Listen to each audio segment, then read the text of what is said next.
Hi friends. आज एक ऐसी स्टोरी जो आप सब मुझसे पूछते हैं कि क्या वर्चुअल ऑटिज्म के बच्चे ठीक होते हैं और क्या वर्चुअल ऑटिज्म एग्जिस्ट करता है और आपने कितने केसेस देख लिए हैं, किसी को ठीक होते देखा है क्या? तो हाँ भाई हाँ, इसके पहले की स्टोरीज में भी मैंने सक्सेस स्टोरी बताई थी और आज एक बहुत अच्छी स्टोरी रियल स्टोरी है। बाई चांस ये बच्चे हमारे पास में ही रहता था और इनके पेरेंट्स को नहीं पता था कि इनके बच्चे के साथ क्या इशू है। कोविड के पहले हुआ ये बच्चा, इसको चलिए हम छोटू कहते हैं। छोटू कोविड के पहले पैदा हुआ एंड घर में सबसे छोटा, घर के 13 सदस्यों के बीच में सबसे छोटा बच्चा छोटू। रियल पेरेंट्स के साथ 2 बड़ी बहनें और उनके बाद छोटू जनाब हैं। घर में ताऊजी ताई जी हैं, उनके भी बच्चे हैं, दादा दादी हैं, घर में बुआ भी रहती हैं, तो कुल मिलाकर बड़ा चौड़ा परिवार।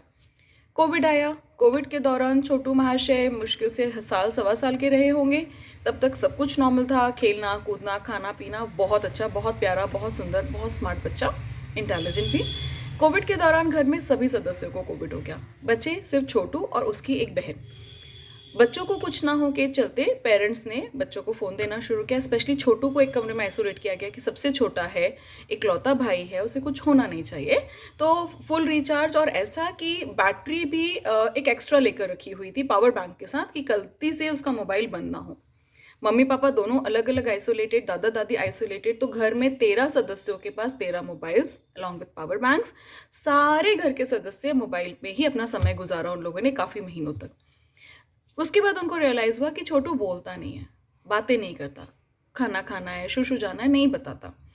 स्पीच थेरेपी का प्रॉब्लम के चलते उन्होंने स्पीच थेरेपिस्ट से कंसल्ट किया, पर उन स्पीच थेरेपिस्ट ने हैंडल नहीं किया। उसको समझ में नहीं आया कि प्रॉब्लम क्या है, क्योंकि बच्चा सुन भी नहीं रहा है, बोल भी नहीं रहा है, देख भी नहीं रहा है, लगातार एक ही जगह पर धुन में है। फिर हायर सेंटर्स पे मिलना शुरू किया पीडियाट्रिशियन से। पीडियाट्रिशियन ने ऑटिज्म बताया और ऑटिज्म का डायग्नोसिस देकर उसे मेरे पास वापस भेजा। मेरे पास आने के बाद अगेन जब उसका बिहेवियर चेक किया तो baa baa black sheep, have you any wool, लकड़ी की काठी, काठी पे घोड़ा, ये गुनगुनाने पर उसने मुझे रिस्पॉन्स दिया। अदरवाइज छोटू छोटू बुलाने पर उसने मुझे देखा भी नहीं।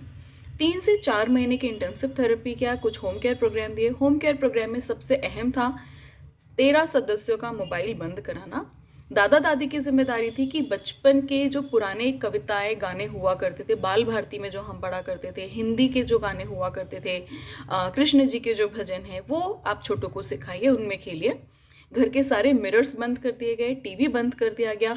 हर सदस्य का एक समय छोटू के साथ एंगेज किया गया कि दीदी को घुमाने ले जाना है तो बड़े पापा को बाइक पे लेके जाना है, तो दादी गाने सुनाएगी, दादाजी खेलेंगे, घर में एक डॉगी है, डॉगी के साथ भी खेलना है।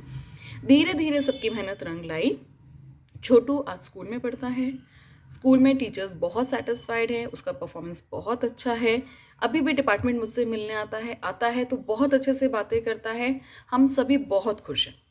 अब बात करते हैं क्या वो पूरा ठीक हो चुका है? यस, वो पूरी तरह से ठीक हो चुका है। कितना समय लगा?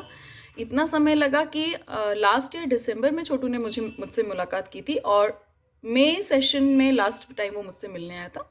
उसके बाद महीने 15 दिन में, 2 महीने में कभी उसकी मम्मी मुझे मेरे पास घुमाने लाती है, क्योंकि डिपार्टमेंट में टॉयज़ उसे बहुत पसंद है। अदरवाइज हमें थेरेपिस्ट की ज़रूरत नहीं है। स्कूल का performance up to the mark है। अल्फ़ाबेट्स, नंबर्स पहले से आते थे तो वो टीचर्स को सिखाने में भी मेहनत नहीं लगी।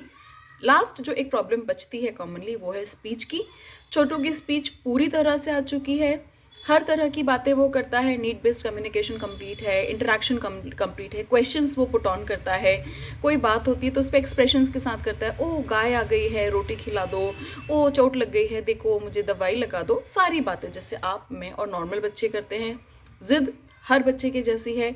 अभी बीच में चिड़िया खरीदने की जिद आ गई थी कि मुझे चिड़िया दिला दो, और उसकी मम्मी ने जाकर चिड़िया दिलाने का सोच भी लिया। फिर मैंने मना किया कि ऑटिज्म के लक्षण जल्दी रिवर्स होंगे, क्योंकि अभी छोटू 5 साल का नहीं हुआ है, तो थोड़ा सा ध्यान रखिए।